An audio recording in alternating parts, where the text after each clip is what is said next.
You don't love them. You never did. What you call love, that burning, desperate, clinging thing in your chest, is nothing more than a beautiful lie you've been telling yourself. A story, a projection, a shadow cast by your own longing onto another, human being who never asked to carry the weight of your fantasies. You love the version of them that exists only in your mind, the edited version, the curated collection of moments, gestures, and words that you've assembled into a mythology of perfection. You love the character you've written, not the person who breathes and bleeds and fails in ways that would shatter your precious narrative. This is the cruelest truth of human attachment, that what we mistake for love is often nothing more than elaborate self-deception. We fall in love with ghosts. We worship idols we've carved from our own desperate need to believe in something larger than our solitude. Think about it. Really think. When did you last love someone exactly as they were in their most ordinary moment? When they were tired, irritable, distracted by mundane concerns, when they showed you their petty jealousies, their small-minded fears, their utterly human ordinariness? No, you love them when they shine, when they perform, when they match the luminous character you've written for them in the theater of your imagination, and when they inevitably reveal themselves to be human, flawed, inconsistent, disappointing. You don't mourn the loss of them. You mourn the loss of your story. You rage not at who they are, but at who they refuse to remain. You suffer not because they've changed, but because they refuse to stay frozen in the amber of your expectations. The love you thought was selfless was the most selfish thing of all. You made them responsible for your happiness, your completeness, your very sense of being whole. You turned them into a character in the drama of your salvation. And when they had the audacity to be themselves, instead of your creation, you called it betrayal. From the moment you were old enough to dream, you were taught to seek completion in another. Your fairy tales whispered it in bedtime stories of princes and princesses who found their happily ever after. Your songs proclaimed it in endless refrains about finding the one. Your movies preached it through narratives of romantic salvation.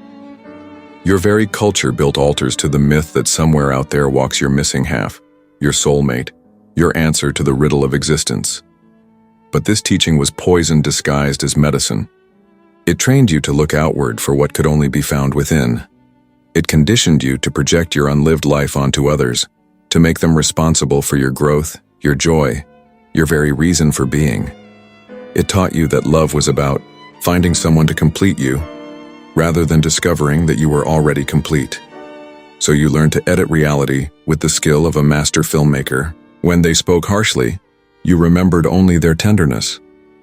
When they showed you their pettiness, you focused on their nobility. When they revealed their ordinariness, you clung to the moments when they seemed transcendent.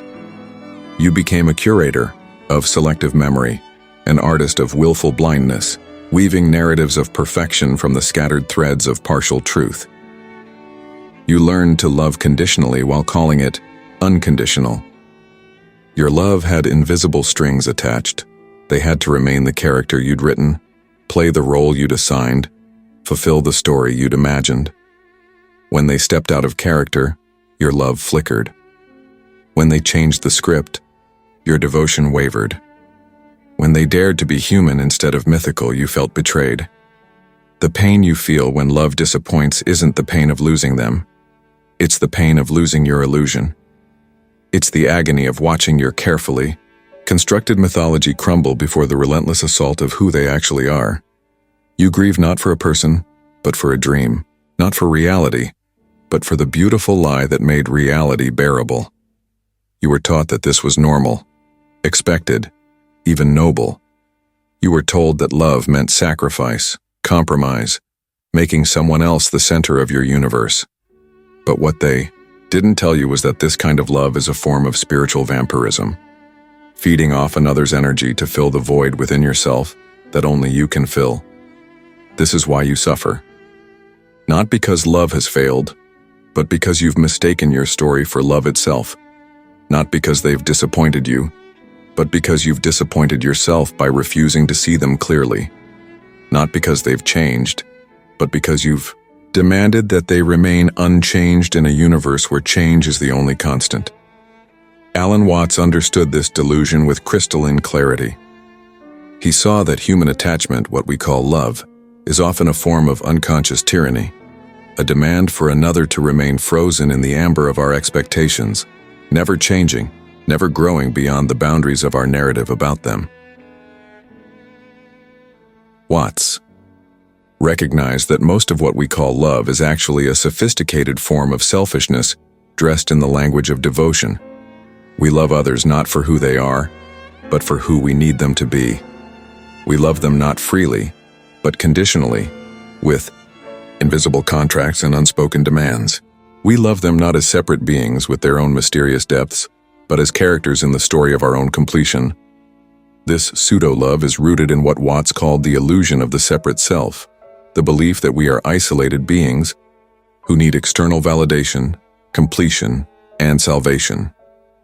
From this place of imagined inadequacy, we reach out desperately to others, hoping they will fill the void we perceive within ourselves. But this void is itself an illusion, a mirage created by our fundamental misunderstanding of what we are.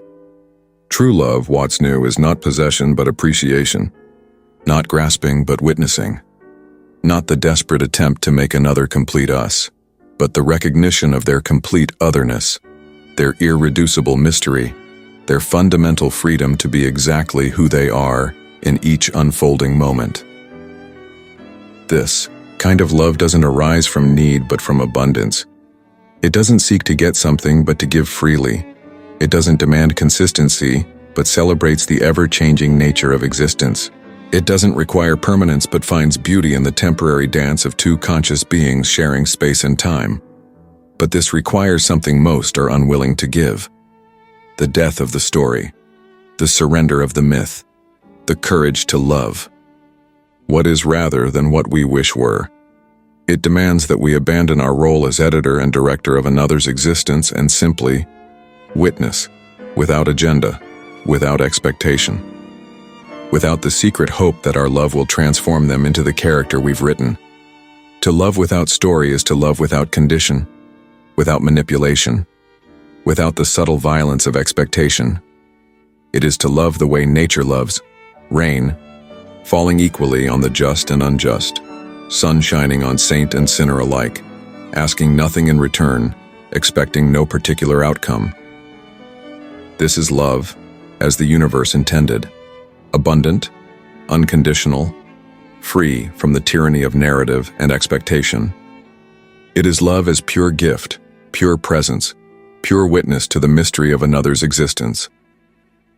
Imagine loving like the sun loves the world. The sun doesn't love selectively, editing out the ugly parts of the landscape and illuminating only what pleases it. It doesn't demand that the mountains become valleys or that the deserts bloom into forests. It doesn't punish the earth for having storms or reward it for having clear skies. It simply shines, unconditionally, abundantly, without story or expectation or need for reciprocation. This is the love that flows from fullness rather than emptiness, from overflow rather than need, from presence rather than projection, from being rather than wanting. When you love this way, you no longer need them to be anything other than what they are. You don't require them to fulfill your story, because you have no story to fulfill. You don't demand consistency because you've made peace with mystery. You don't cling because you understand that everything is temporary, and that attempting to freeze life into permanent forms is the root of all suffering. This love doesn't diminish when they reveal their shadows. It embraces shadow as part of the wholeness you've learned to witness. It doesn't weaken when they change. It celebrates change as the very nature of existence. It doesn't break when they disappoint, because it carries no expectations to be disappointed. It doesn't end when they leave, because it was never dependent on their presence. You love them as they are, not as your story says they should be. You love their becoming, not your frozen image of their being. You love their freedom, not your fantasy of their captivity to your narrative. You love their mystery, not your illusion of knowing them completely. You love their independence, not their dependence on your version of who they should be. This is love without agenda, love without contract, love without the subtle violence of expectation. It is love as pure appreciation, the way you might appreciate a sunset without demanding it last forever, or a piece of music without needing to possess the sound waves, or a moment of beauty without requiring it to repeat itself endlessly. From this space of abundant love, you give not because you need to get something in return, but because giving is your nature. Like a flower that blooms not to attract bees, but because blooming is what flowers do. Like a river that flows not to reach the ocean, but because flowing is the river's essence. You love because love is what you are, not what you do. You love because you are full, not because you are empty. You love because you have recognized the interconnectedness of all existence, not because you seek to possess a particular piece of it. This love transforms everything it touches, not by demanding change, but by creating the space for authentic transformation. It heals not by trying to fix, but by accepting completely. It liberates not by setting conditions for freedom, but by embodying freedom itself. But even this luminous love must learn to die. There comes a time when the deepest love expresses itself not through presence, but through absence. Not through grasping, but through release. Not through speaking, but through the profound eloquence of silence. Not through doing, but through the sacred art of undoing. Even the most authentic love can become attachment if held too tightly. Even the most unconditional witness can become a subtle form of possession if it doesn't know when to withdraw. Even the purest appreciation can become a burden if it never learns the grace of disappearance. The river that nourishes the forest must sometimes change course, allowing new landscapes to emerge. The sun that illuminates the world must sometimes set to allow for the different beauty of darkness, the mysterious fertility of night. The breath that gives life must sometimes pause in the sacred emptiness between inhalation and exhalation. This is the highest love, the love that knows when to disappear, the love that understands that sometimes the greatest gift you can give another is your absence, your silence, your complete withdrawal from their story so they can write it freely, without the weight of your witness, without the pressure of your love, without the subtle influence of your presence. In this withdrawal there is no rejection, no abandonment, no failure of love.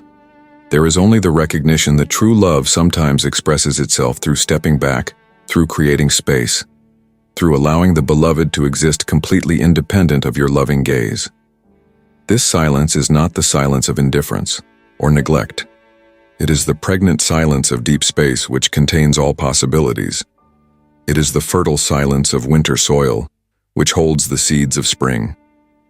It is the profound silence of the void, which is not empty but full of infinite potential.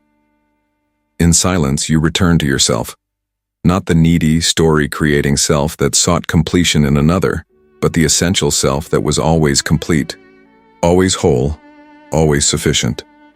In absence, you rediscover the fullness that never needed another to validate it, complete it, or give it meaning. In letting go, you find the space where true love is born, not from need or story or projection, but from pure being meeting pure being in the eternal moment. This silence teaches you that love is not something you do, but something you are, not something you give, but something you embody, not something you direct toward particular people, but something you radiate unconditionally, like warmth from a fire or light from a star. From this silence, if love is meant to flow again, it will flow without demand, without story, without the desperate clinging that characterized your previous attempts at connection. It will be love as pure gift, pure presence, pure witness, asking nothing, expecting nothing, attached to nothing, yet somehow containing everything. This is love's greatest mystery, that in learning to love without attachment, we discover love beyond attachment. In learning to love without story, we find love that needs no narrative.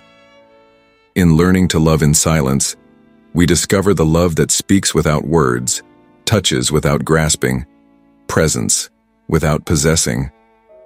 The invitation is, simple though not easy, to love without story, to witness without editing, to embrace without grasping, to appreciate without possessing, to give without keeping score, to be present without demanding presence in return, to let your love be like rain, falling equally on the just and unjust, asking nothing in return, expecting no particular outcome, blessing all it touches simply because blessing is its nature. This is not a path for the spiritually timid. It requires the courage to face the emptiness you've been running from, to sit with the loneliness you've been trying to escape, to embrace the completeness you've been afraid to claim. It demands that you give up the comfortable role of victim in the drama of unfulfilled love and step into the uncomfortable truth of your own wholeness. It asks you to love knowing that everyone you love will disappoint the story you create about them. To love knowing that nothing lasts forever, that all relationships are temporary arrangements in the cosmic dance of consciousness, that every hello contains within it the seed of goodbye. Can you love knowing this? Can you love without guarantees, without contracts, without the promise of permanence? Can you love the way existence itself loves, abundantly, unconditionally, without reason or expectation? If these words have stirred something in the depths of your being, if you feel the courage rising to love more authentically, more freely, more like the elements love, then write this commitment in the comments below. I choose to love without story. Let these words be your declaration of independence from the tyranny of projection, your manifesto of authentic encounter, your promise to love what is rather than what you wish were, your commitment to see others clearly rather than through the lens of your needs and fantasies.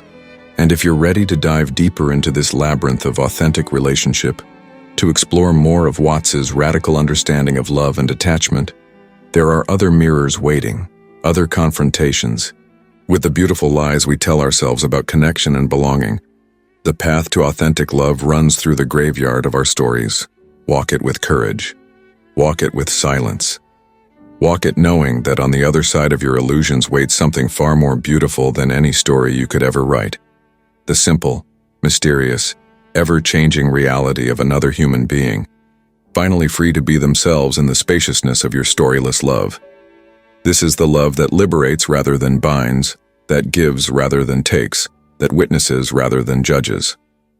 This is love as it was meant to be, not a desperate, grasping for what we lack, but an overflowing expression of what we already are.